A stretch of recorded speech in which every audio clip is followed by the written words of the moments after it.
भारतीय फजाइया अब कोशिश कर रही है कि वो 5th जनरेशन जो लड़ाका तैयारे हैं उनको अपने लोकली उनको प्रोड्यूस कर सके। लेकिन नाज़रीन, मैं आपको बताता हूं कि भारत 2007 और 8 में 250 मिलियन डॉलर का नुकसान कर चुका है।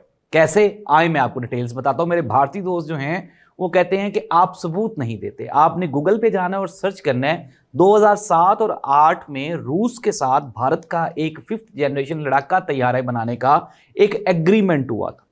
लेकिन वो जो प्रोसेस था, रशिया को पेमेंट ही नहीं हुई 250 मिलियन की अनटिल अनलेस जब वो पेमेंट हुई तो उसको अप्रोक्सीमेटली को 10 साल गुजर चुके थे। और 2018 में भारत ने ये जो मुआहिदा था इसको कैंसिल कर दिया। 250 मिलियन डॉलर्स का नुकसान भी उठाना पड़ा और 5th जनरेशन लड़ाका तैयारों का जो हसूल है वो भी उनके लिए ख्वाब ही बन के रह गया।